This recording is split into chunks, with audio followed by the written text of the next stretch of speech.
Source says that the Trump team has one shot to launch this new platform, so they are taking the time to do it right. We will watch and see. You're great at remembering things. Person, woman, man, camera, TV.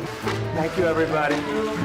Remember when Trump was just a reality TV star? Well, he's back on our screens, but this time it's not the Apprentice, it's the Lincoln Project's new Roast Fest. These ads are so spicy, they're making Trump sweat more than a snowman in Florida. But hey, at least he's got his gold-plated Mar-a-Lago toilet to cry on, right? God made a dictator. God said, I need a man whose followers will call black white, call evil good, and call criminals hostages. So God made a dictator. Before we move on, I'd like to ask you a small favor. If you appreciate this content, please take a second to like this video and subscribe to the channel. Over 98% of you watch the videos without subscribing. It costs you nothing, but it makes a huge difference to us. So did you click the subscribe button? Great, thank you so much. Now back to the video. Looks like our favorite orange turd is at it again, folks. Grumpy Trumpy's been having a Twitter tantrum, and boy is it a doozy. Picture this, Donnie Diapers perched on his golden throne at Mar-a-Lago, face redder than a baboon's behind. What's got his panties in a bunch this time? The Lincoln Project's new ads, of course. But wait, there's a twist in this tale of Twitter woes. No, get those lights off! Off! It's the hardest job in the world. Lucky I brought some notes. Our ex-president extraordinaire isn't allowed on the platform anymore.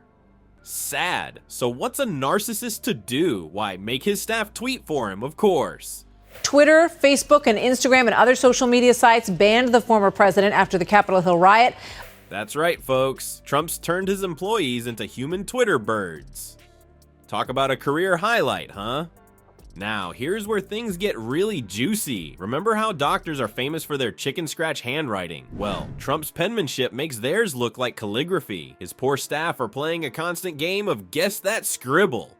Is it Kafef all over again? Who knows? But our Donnie boy isn't one to give up easily. In a moment of sheer desperation, or maybe it was just gas, he tried to tweet through his toaster. Yes, you heard that right, a toaster. Maybe he thought it was a newfangled smartphone, or perhaps he was hoping for some crispy golden brown tweets. Either way, it didn't work out so well. But hey, at least his breakfast was well done, just like his steaks. Will you tell them that breaking the law is how they should live their lives? That lying to their families about porn stars and hush money is how they should behave. They should call it the Losers Project. Let's lay that into rapid response. Meanwhile, back at Camp Crazy, Trump's staff are busy with super important presidential tasks. Like what, you ask? Oh, you know, the usual. Teaching golf balls to fly straight, polishing gold toilets, and probably Googling how to escape a sinking ship in their free time. We at the Lincoln Project just want to say, it's okay. Okay. Seriously, we know you did your best.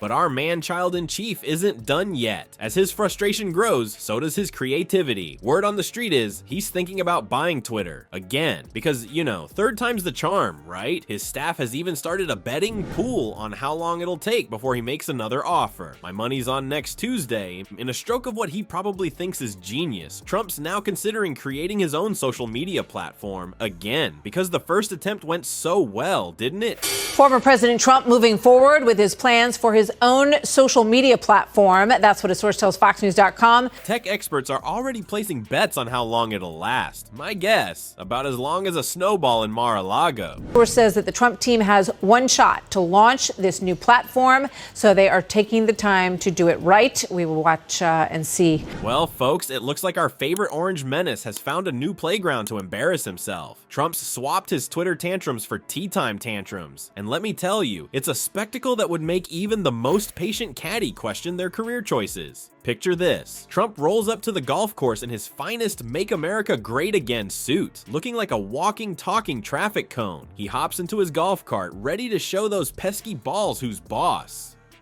But wait, the universe has other plans. Lincoln Project salutes Vice President Donald Trump. As Vice President, Trump will finally have the time to do the things that make him happy. His cart breaks down faster than his presidency, sputtering to a halt in the middle of the fairway. And who does he blame? Obama, of course. Because when in doubt, it's always Obama's fault, right? But the fun doesn't stop there, folks. The golf balls seem to have developed a severe case of Trump-itis. They're rolling away from him faster than his lawyers after a subpoena. Even inanimate objects are playing nope, not today, Satan. It's like watching a cat try to herd mice, except the mice are smarter and the cat is orange. Trump's caddy, meanwhile, is having the time of his life. And by time of his life, I mean he's seriously considering a career change. Word on the green is he'd rather work for a rabid squirrel. At least the squirrel would have a better swing and a more consistent temper. But our grumpy Trumpy isn't one to take defeat lying down. No sir, in a rage that would make toddlers proud, he slams his gold-plated putter into the ground. It's more exercise than he's had in years, folks. You're great at remembering things. Person, woman, man, camera, TV. Thank you, everybody. They're poisoning the blood of our country. It's sick. It's wrong. And the Republican Party is defending it. The grass trembles, the birds flee, and somewhere in the distance, a bald eagle sheds a single tear.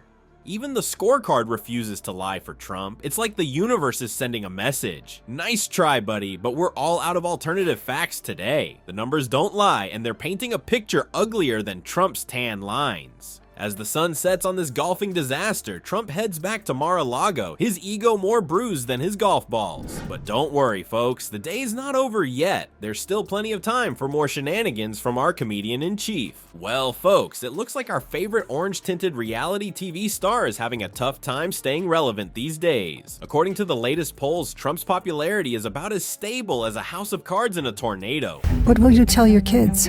That you voted for a felon and a criminal, supported a man found guilty by a citizen jury. Blight on America's presidential legacy.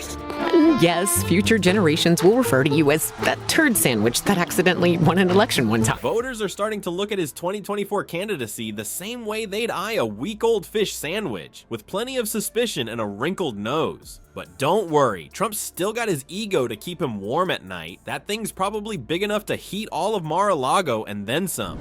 Somebody steps in to do what, Donald? To attack the judges?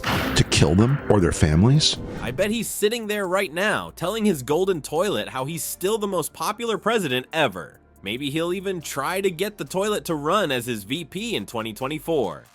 Hey, stranger things have happened.